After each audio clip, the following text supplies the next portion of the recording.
저는 지난 주초 1박 2일 동안 입원을 했었습니다. 그다지 어렵지 않은 시술이었지만 새로운 환경, 그동안 경험해보지 못한 환경 속에 있다 보니까 그때 꼭 필요한 주님의 말씀이 무엇인가 생각해 볼 기회가 있었습니다. 두 단어가 떠올랐는데 하나는 부활이고 또 다른 단어는 언약이었습니다. 아마도 이 두 단어는 어떤 환경에 있든지 간에 우리가 고난을 당할 때, 힘든 일 겪을 때 붙들고 있으면 참 유익할 성경의 커다란 가르침이라 확신이 들었습니다. 부활과 언약이었습니다. 부활은 현재의 어려움이 있는 상황 가운데 우리들에게 소망을 줍니다. 예상했지만 이제 곧 하루에 1000명 이상의 새로운 확진자가 나올 시간이 임박했습니다. 어쩌면 그 1000명은 곧 2000명이 될 수도 있고, 우리들은 상당히 경험하지 못했던 패닉 혹은 두려움, 경제적인 압박, 사회적인 혼란, 이 사상적인 이런 혼돈 등이 생길 수 있는 이런 상황입니다. 이런 상황 속에서 우리가 꼭 붙잡고 있어야 될 것이 부활이라고 생각합니다. 세상은 성도들에게 소망, 과연 성도들 속에 소망이 있는가, 그것을 눈여겨보는데 부활은 성도가 가지고 있는 소망 중에 가장 대표적인 것이라 말할 수 있겠습니다. 베드로전서 3장 15절, 우리 친숙한 말씀인데 한번 같이 자막으로 보면서 읽었으면 좋겠습니다. 베드로전서 3장 15절 읽겠습니다. 너희 마음에 그리스도를 주로 삼아 거룩하게 하고 너희 속에 있는 소망에 관한 이유를 묻는 자에게는 대답할 것을 항상 준비하되 온유와 두려움으로 하고, 그리스도를 주로 삼아 거룩하게 하고 우리 안에 소망이 있어서 그 소망이 도대체 어디에서 온 겁니까? 라고 주변 사람들이 물어볼 수 있는 그런 성도가 되어야 된다는 것이죠. 그 소망은 그리스도의 부활을 단단히 붙들고 있는 그 믿음 가운데 생긴다는 것입니다.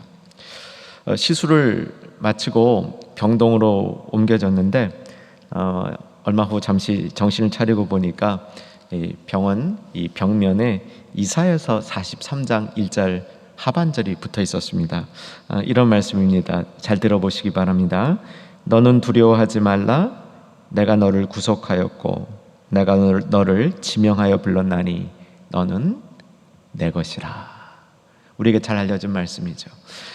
모든 병실에 이 말씀이 붙어 있나 보니까 그렇지는 않더라고요. 제가 있었던 그 병실에 이 말씀이 붙어져 있는 위로의 말씀이었는데 사실은 제가 이 말씀을 보면서 조금 놀랐습니다. 왜 놀라냐면 이제 오늘 여러분하고 말씀을 나눌 그 본문을 생각하면서 시기가 특별하니까 쭉 해오던 디모데 후서를 전하지 않고 어떤 위로의 말씀, 우리에게 우리를 붙들어주는 말씀을 전할까 생각하는 중에 이사야서 43장 1절부터 7절까지를 전해야 되겠다라고 생각을 하고 병원에 갔었는데 정신이 딱 들고 보니까 벽면에 그 말씀이 딱 있는 거예요.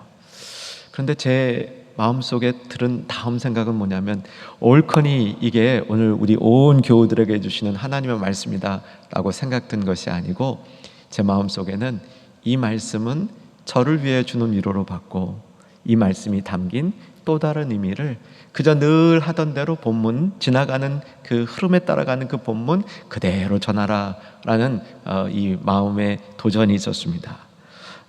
그래서 이 이사야서 43장 1절 말씀을 본문으로 하지 않고 오늘 본문으로 오게 됐는데, 사랑하는 여러분, 언약은 우리를 지켜주는 하나님의 약속입니다. 믿으시기를 주 이름으로 축원합니다. 하나님이 우리를 지키십니다. 하나님이 지키시는데 그냥 지키시는 것이 아니고 부모가 자녀를 지키시듯이 지키십니다. 부모가 자녀를 지키는 힘은 가장 강력한 힘이 되는 거죠. 그렇게 부모가 자녀를 지키시는 그 힘으로 선한 백성이, 선한 왕이 자기의 좋은 백성을 지키는 그 마음으로 이 지켜주시는 것이 하나님의 언약이라는 것입니다. 그래서 언약은 우리가 힘들 때, 우리가 어려울 때 더욱 빛이 납니다.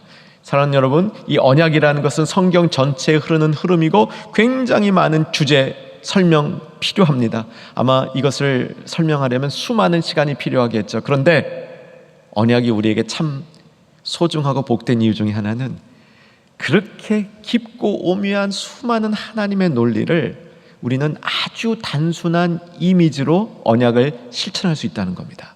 자, 그것을 다시 한번 확인합니다. 언약은 붙드는 겁니다. 언약은 붙든다는 이미지로, 붙든다는 마음의 결단으로 언약에 담겨있는 성경의 수많은 교훈들을 우리의 삶의 유익으로 가져올 수 있습니다.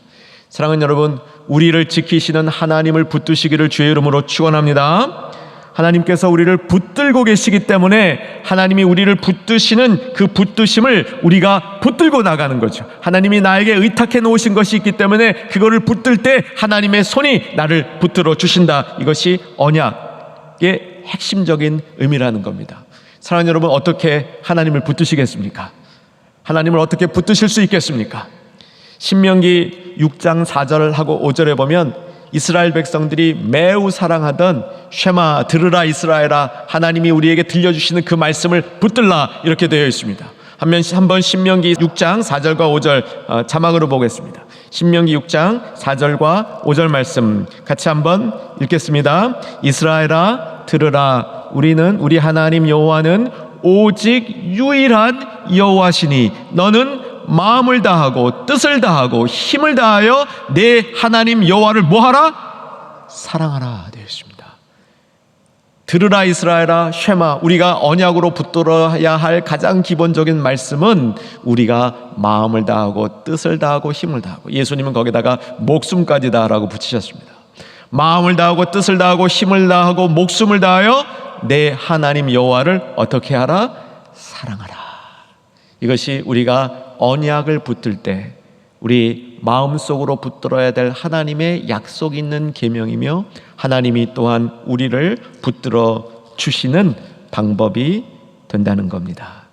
사랑하는 여러분, 부활과 언약을 붙드십시다. 부활과 언약을 붙들고 이 어려운 시기 속에 정말 빛이 나는 소망의 성도들로, 이 세상이 보기를 원하는 그런 성도들로 서 있기를 주의 이름으로 축원합니다. 지난주 말씀 잠시 정리해 봅니다. 바울은 생애 마지막 시간을 예견하면서 사람들이 참 소중하다라는 생각이 들었습니다. 아마 저도 그럴 것 같아요. 여러분도 그러시리라 믿습니다. 이 세상의 마지막 시간이 나에게 다가온다면 물건들, 명예들, 관계들, 이런 건 그렇게 중요하지 않을 것 같습니다. 사람이 가장 소중할 것 같습니다. 그래서 바울은 디모데를 자기 곁으로 부릅니다. 올 때 마가도 데리고 오라고 이야기합니다. 디모데가 오면 바울은 이런 교훈을 주고 싶었습니다. 훈련하라. 내가 정말 하나님의 복음의 일꾼으로, 하나님의 사람으로 사용되기를 원하면 훈련하라. 끝까지 훈련하라. 그 말씀을 전해 주고 싶었습니다. 그래서 지난주 말씀으로 본 듯이 세 가지 훈련의 모델을 가르쳐 준 것이지요. 첫 번째가 뭐였습니까? 병사훈련이었고요. 두 번째가 운동 경기하는 자, 시합하는 자. 세 번째가 농부훈련이었습니다. 우리 지난주에는 병사훈련만 살펴보았는데, 병사훈련의 내용이 무엇이었냐면, 병사훈련은 모집한 자만을 기쁘게 하는 훈련입니다. 여러분, 한 주간 동안 이런 노력을 조금 해보셨습니까? 나를 불러주신, 나를 어두움에서 불러주셔서 구원의 빛으로 인도해 주신 그 하나님만을 기쁘게 하는, 그 하나님만을 기쁘게 하려는 그런 삶, 우리 삶 속에 가져보려고 조금이나마 노력해 보셨습니까? 병사 훈련 받아가는 우리들의 모습입니다. 이 병사 훈련을 모집한 자만 오직 기쁘게 하는 그런 삶을 살 수 있는 이유는 모집한 자가 우리의 모든 것을 돌봐주기 때문입니다. 그것을 믿기 때문이죠.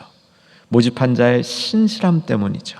그래서 우리는 모집한 자에게 절대 의존하는 삶을 준비하고 살아야 되는 것, 이것이 전투 현장 속에서 내 영혼이 죽느냐 사느냐, 내 육신이 죽느냐 사느냐 하는 절박한 상황 속에 가장 필요하고 요긴한 훈련이라는 뜻이죠.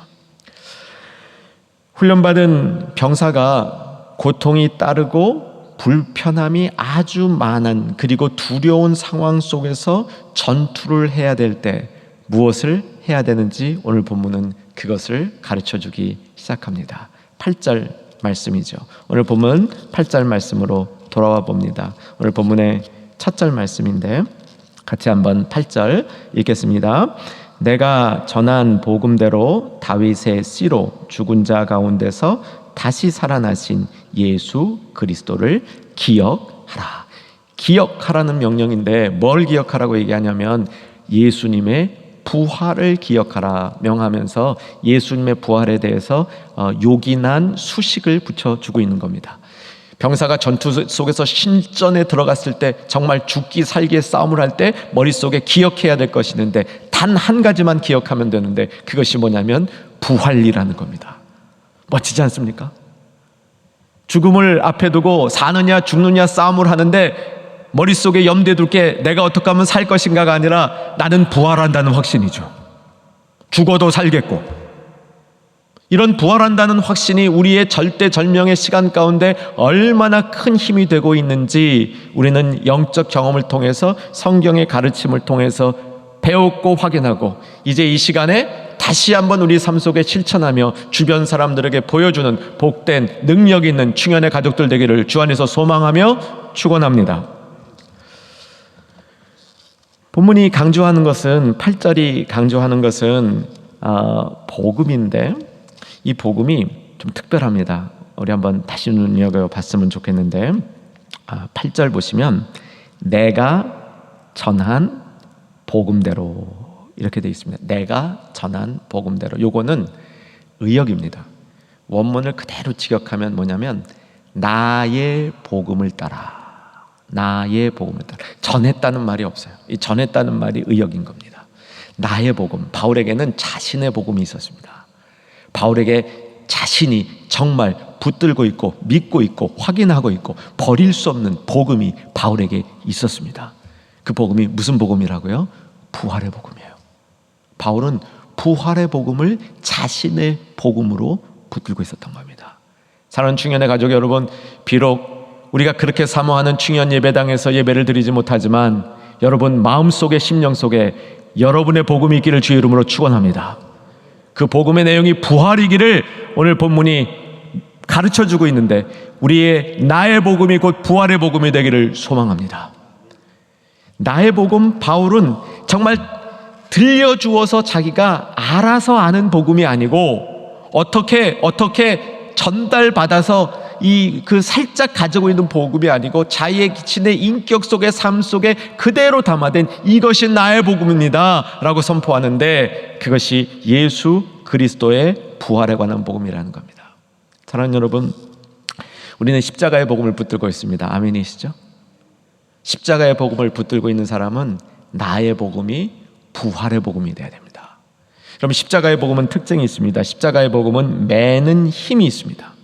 우리가 자행자제하면서 방종하며 교만하며 나대고 까부는 삶을 살고 있을 때에, 또 자신을 돌아보지 않으며 멍청하게 개념 없이 살고 있을 때에, 이때 정신을 차리게 하는 것이 십자가 복음입니다. 우리가 자신을 부인하게 함으로 내가 살아서 펄떡펄떡 움직이지 못하도록 묶어두는 것이 십자가 복음입니다.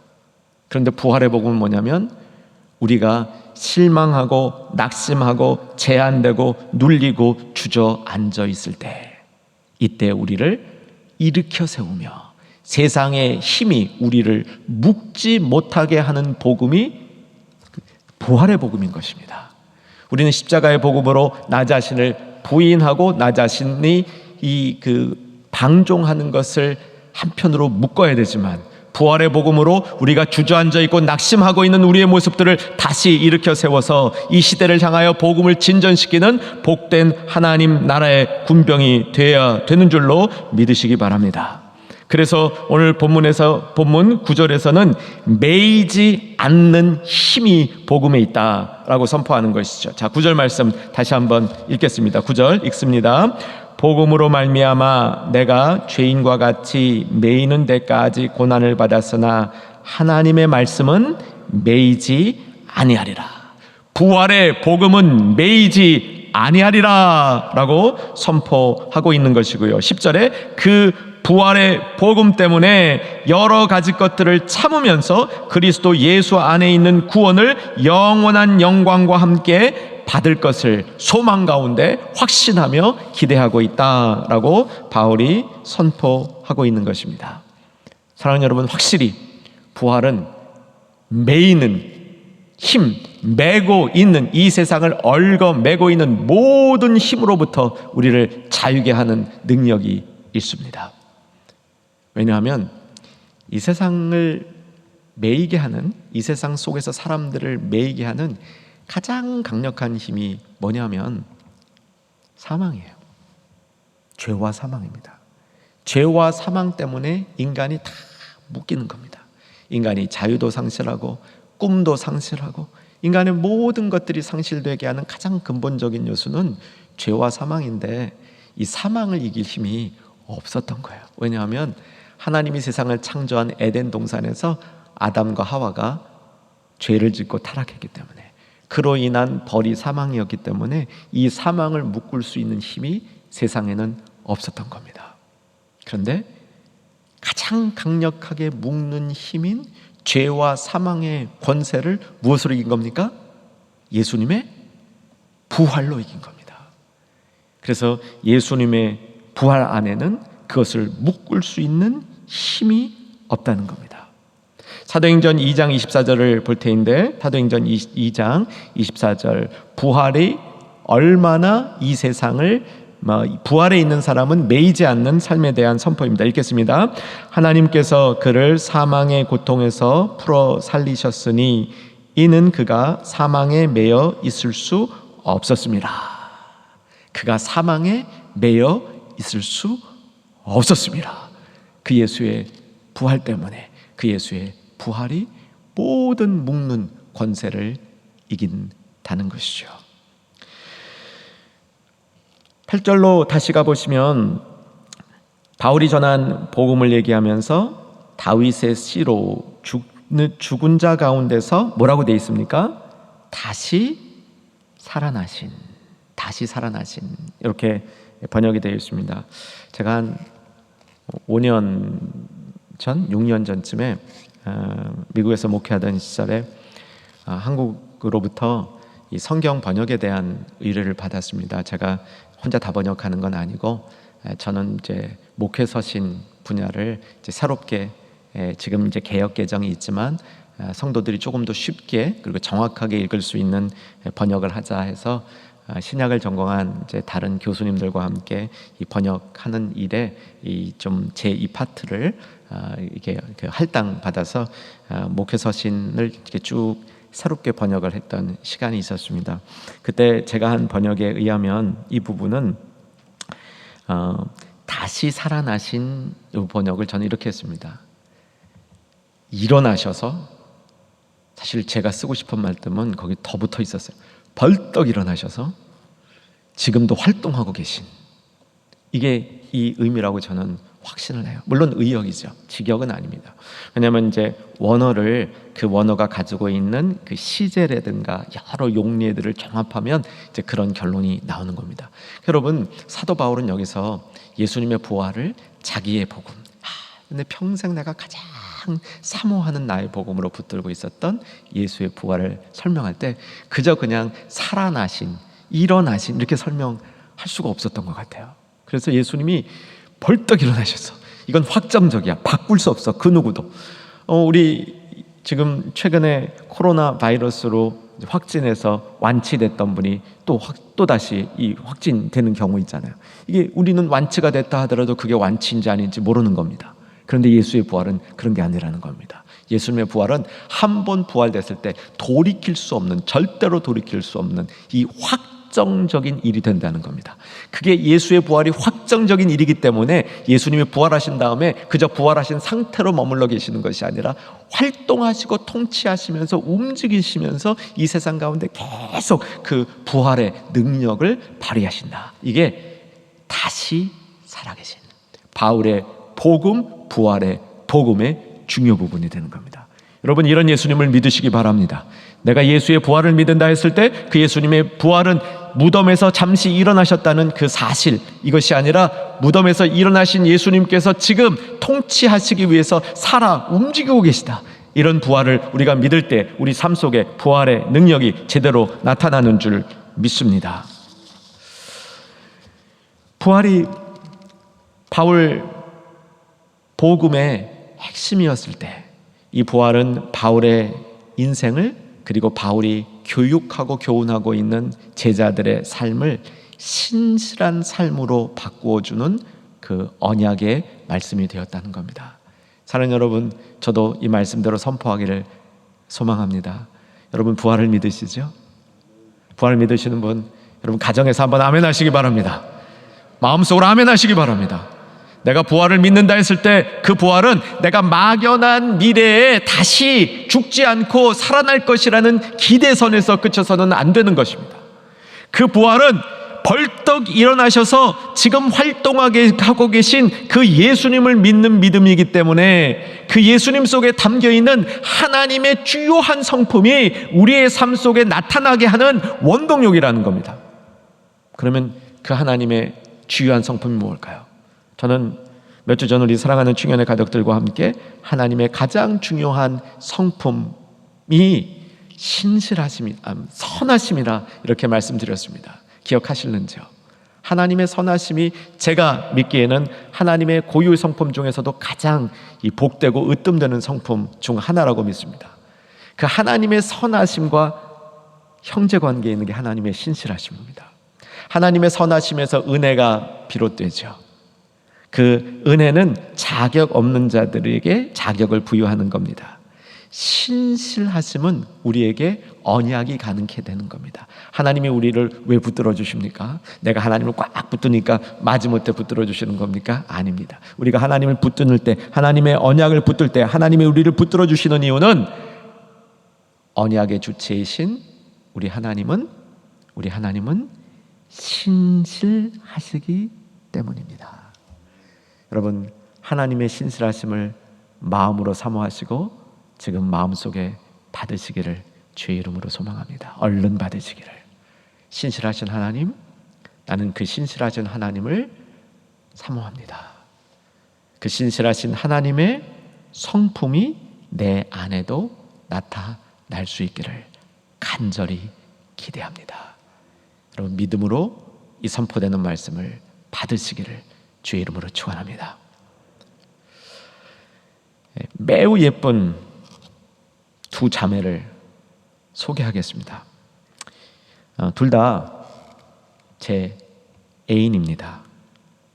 놀라시지 않으셨나요? 이 애인의 이름을 알려드리겠습니다. 아주 예쁜 제 애인 두 자매는 신실이와 진실입니다. 아버지께서 실자 돌림을 좋아하셔가지고 첫애는 신실, 둘째는 진실, 이렇게 이름을 지었습니다. 그 아버지의 성은 계시입니다. 계시. 그래서 계시록 19장 11절에 진실이와 신실이에 대해서 잘 기록해 두었습니다. 계시록 11장 19절 한번 같이 우리 자막으로 보겠습니다. 읽겠습니다. 또 내가 하늘이 열린 것을 보니 백마와 그것을 탄 자가 있으니 그 이름은 충신과 진실이라. 그가 공의로 심판하며 싸우더라. 백마 탄자, 여러분 성경에 나오는 거 알고 계시죠? 이 자리에서 나옵니다. 백마 탄자. 근데 여기 보니까 목사님이 좀 전에 신실이와 진실이라고 그랬는데 충신이와 진실이 이렇게 우리말로 되어 있습니다. 그리고 제가 설명을 드리겠습니다. 신실이에 쌍둥이가 있는데 남녀 쌍둥이입니다. 신실이의 남녀 쌍둥이의 남자 쪽이 충신이고요, 여자 쪽이 신실이에요. 이해되셨습니까? 원어로 보면 충신과 신실이 같은 단어라는 뜻입니다. 신실과 진실은 하나님의 성품이 우리에게 나타날 때, 우리가 정말 하나님을 닮아갈 때 우리 속에서 나타나지기를 기대하는 모습인 거죠. 사랑하는 여러분, 신실한 삶, 우리가 한번 부활의 능력을 믿고 있는 우리들에게 이 시간 정말 오늘부터 전개돼 매일매일 하루가 어떻게 될지 모르는 시기를 살아가는 우리들에게 세상은 이렇게 급변한다 할지라도 주 앞에 신실한 우리, 신실하신 하나님, 변함이 없는 하나님, 그 하나님을 믿고 살아가는 우리들의 모습이 이 시간, 특별히 이 한 주간 동안 능력으로 나타날 수 있기를 말씀에 근거해서 주의 이름으로 축원합니다. 11절부터 보시면 이제 부활의 복음이 자신의 복음이라고 얘기했던 바울은 성도들에게, 특별히 디모데에게 믿어온 믿음직한 말씀에 대해서 얘기하고 있습니다. 믿보다 이 말이요, 믿보다 이 말이요. 한번 따라해 보십시다. 믿보다 이 말이요. 잘 따라 하셨습니까? 집에서 한다고 안 따라 하시면 안 됩니다. 이 믿보다 이 말은 믿었다 이런 말인데, 믿음직한 말씀, 우리가 이 말은 정말 우리 마음속에 믿음직하다, 그리고 이 말씀을 받을 때 내가 믿음직한 사람이 될 수 있는 말씀, 나를 믿음직한 사람으로 훈련시키는 말씀이 바로 이 내용이 되는 것이죠. 다시 한번 우리 중년 가족들 이렇게 쓰셔야 됩니다. 이 세상이 힘들고 변화되어지고 알 수 없는 이 상황 속에서 성도가 갖고 있는 소망 중의 핵심은, 부활의 소망은 이 삶 속에서 믿음직한 삶으로, 신실한 삶으로 나타나야 되는 줄로 믿으시기 바랍니다. 어떻게 우리는 신실한 믿음직한 사람이 될 수 있을까요? 11절부터 13절 사이에서 이 교훈을 우리에게 알려주고 있습니다. 첫 번째, 죽는 겁니다. 그런데 그냥 죽으면 안 됩니다. 그냥 죽으면 안 되고 주와 함께 죽어야 됩니다. 자, 11절 같이 한번 읽겠습니다. 믿보다 이 말이여, 우리가 주와 함께 죽었으면 또한 함께 살 것이요. 주와 함께 죽는 것이 신실한 삶, 믿음직한 삶을 살아가는 방법이죠. 자기 부인입니다. 우리가 알고 있는 십자가의 복음, 자기 부인이죠. 자기를 부인한다는 것이 무엇입니까? 내 안에 있는 욕망을 절제하는 것 맞습니다. 내 안에 있는 그릇된 생각을 바르게 하는 것 맞습니다. 거기서만 끝이지 마시고 오늘 본문에서는 자기를 부인함으로 고난에 동참해야 된다. 복음으로 인한 고난에 동참해야 된다. 복음을 붙들고 언약을 붙들고 사는 삶 속에 더 힘있게 동참해야 된다. 이것이 주와 함께 죽는 과정이라고 말할 수 있겠습니다. 주와 함께 죽으면 어떻게 된다고 본문이 가르쳐 줍니까? 주와 함께 살 것이요, 또한 함께 살 것이요. 혼자 사는 것이 아니라 함께 살아나는 것을 얘기하는 거죠. 부활의 복음을 선포해 주고 있는 것입니다. 사랑하는 여러분, 신실한 삶을 위하여 다시 한번 우리 십자가의 복음을 붙드시기 바랍니다. 그리고 신실한 삶을 위하여 부활의 복음을 붙드시기를 주의 이름으로 축원합니다. 주와 함께 죽고 주와 함께 살리라. 여러분, 이 소망이 어떠한 어려움에서도, 어떠한 낙심 가운데서도 우리를 붙드실 줄 믿습니다. 두 번째는 12절에 나오는데, 12절 같이 한번 읽겠습니다. 읽습니다. 참으면 또한 함께 왕노릇 할 것이요. 거기까지입니다. 참으면 왕노릇 할 것이요. 참아야 된다는 겁니다. 여러분, 믿음직한 삶, 신실한 삶의 두 번째 요소는 참는 것인데, 이 참는 것이 주와 함께 죽는 모습에 대한 구체적인 설명도 되는 것이죠. 참으면 어떤 보상이 있다고 말씀하십니까? 왕노릇 하리라. 저는 이 말씀을 이해하는 과정이 쉽지 않았습니다. 천국 가면 다 왕노릇 한대요. 그 왕이라는 게 좋은 이유는 신하가 많을 때 좋은 거잖아요. 자기 혼자 왕이고 다른 사람들이 다 내 말 듣는 백성이고 신하일 때 왕 되는데, 다 왕 노릇하면 뭐 특별히 재미가 있을까 하는 생각이 들어서 괜히 이 말씀이 무슨 일종의 장난하는 거 아닌가라는 생각을 했는데, 그렇지 않아요. 우리 말씀은 깊습니다. 여러분요, 각자 다 왕 노릇할 수 있어요. 왜냐하면 우리가 천국에서 왕 노릇하는 왕은 어떻게 통치를 하냐면 섬김으로 통치하는 겁니다. 믿어주세요? 천국에서 하는 왕 노릇은 섬기는 거야. 그러니까 각자 왕 노릇하는 게 각자 섬기는 겁니다. 그래서 누구나 왕 노릇 할 수 있는 거죠. 그리스도와 함께 죽고 그리스도와 함께 사는 사람들은 이렇게 참음으로 왕 노릇 할 수 있다 가르쳐 주는 것입니다. 자, 세 번째, 우리가 정말 믿음직한 삶을 살려면 내가 믿음직한 사람이 아니라는 것을 빨리 인정해야 됩니다. 내 안에 믿음직한 모습이 없다는 것, 내 안에 신실함이 없다는 것을 빨리 인정할 수 있어야 되는 겁니다. 그리고 내가 안에 신실함이 없는 모습을 13절에는 우리는 미쁨이 없을지라도 이렇게 선포해주고 있는데, 우리 안에는 믿음직한 신실함이 없을지라도 라고 선포해주고 있는데, 12절 앞절 뒷부분 아까 읽지 않은 부분을 보면 그 모습이 우리가 주를 부인하는 모습이 될 수 있다고 얘기하는 겁니다. 우리가 주를 부인할 때 주도 우리를 부인하실 것이다. 이것이 일반적인 보응의 원리다. 12절에서 얘기해 주고 있습니다. 여러분 어떠세요? 여러분 신실하시다고 믿습니까? 네, 신실한 면이 있으시긴 있으십니다. 충현의 가족 중에 정말 보통 신실하지 않은 분들이 계십니다. 그런데 우리의 모든 부분이 신실하지 않습니다.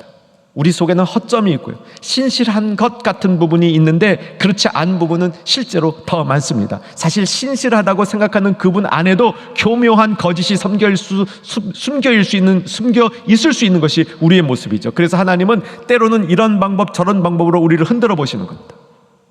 때로는 경제적인 것으로, 때로는 관계적인 것으로, 때로는 건강으로, 때로는 이와 같이 온 민족과 나라가 고통을 당하는 그런 모습을 통해서 우리를 흔들어 보는 거예요. 뭘 보여주시려고요? 네가 생각하는 것만큼 신실하지 않다는 것. 때로는 우리는 그런 가운데서 드러내놓고 예수님을 부인하지 않지만 우리의 삶의 가치와 우리의 생각하는 방식과 우리가 결정하는 그런 논리들이 다 하나님의 뜻과 정반대의 모습으로 우리가 가는 것을 예민하게 살펴볼 필요가 있는 것이죠. 그것을 부인하는 것이다 라고 얘기해 주는 겁니다. 우리는 신실하지 못합니다. 인정하실 수 있기를 바랍니다. 때로 우리는요, 예수님을 부인하기까지 합니다. 그리고 그것에 대한 하나님의 공의의 원리는 무엇이냐면 하나님이 우리를 부인하는 겁니다. 하나님이 우리를 부인하면 우리에게는 소망이 없는 것이죠. 그런데 본문의 말씀은 이렇게 끝나지 않습니다. 하나님께서 하나님을 부인하는 자를 부인한다고 얘기하는데, 이런 말씀의 선포 가운데도 하나님의 신실하심이 그 안에 담겨 있습니다. 하나님은 오래 기다려주시고 오래 참아주시고, 여기 12절에 두 번째 부분에 우리가 주를 부인하면, 이것은 한 번 부인하는 뜻이 아니에요. 여기 있는 이 원어의 시제를 보게 되면 지속적으로 부인하는, 계속 끝까지 부인하는. 그럼 하나님이 참다 못하다가 결국에는 하나님도 하나님을 부인하는 자를 부인하시겠다는 겁니다. 그런데 13절을 보면 우리에게는 미쁨이 없을지라도 주는 항상 미쁘시니, 주는 항상 미쁘셔서 우리가 주를 부인하고 그 결과로 주께서 우리를 부인하시는 그 순간에도 신실하시다는 겁니다.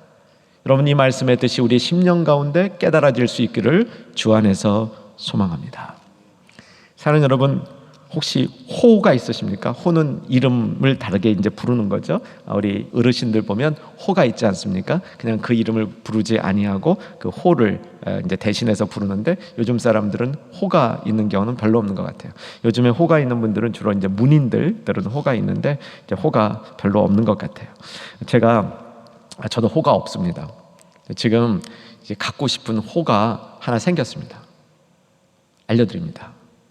일향. 왜 일향이냐면요, 옛 번역에 보면 지금 우리가 갖고 있는 개역개정은 주는 항상 미쁘시다 이런데, 옛 성경에 익숙하신 분들은 이 자리에 뭐가 써 있느냐면 주는 일향 미쁘시다. 변함없이, 끝까지 변함없이 미쁘시다. 일향 미쁘시다. 여러분 한번 따라 하시기 바랍니다. 주는 일향 미쁘시다. 이런 주님을 우리가 붙드는 겁니다. 그래서 우리도 일향, 변함없이 끊임없이 신실한 모습으로 살아가도록 결단하는 겁니다. 사랑하는 충현의 가족들, 이 어려운 시기를 신실함으로 이기는 우리 충현의 가족들 되기를 주 안에서 간절히 소망합니다. 세상에 신실함이 없다 할 때 우리는 일향 신실한 충현의 가족들이 되므로 믿음의 소망이 있는 성도들로 이 시간을 이기고, 이 어려운 시간을 이기고 다시 한번 주 앞에 내가 주님과 함께 했습니다. 주님은 정말 미쁘신 분입니다. 정말 신실하신 분입니다. 변함없으신 분이십니다. 그 언약을 믿고 서겠습니다. 그 부활의 능력을 잡고 서겠습니다. 이런 결단으로 어려운 한 주간 승리하시는 충현의 가족들 되기를 주의 이름으로 축원합니다.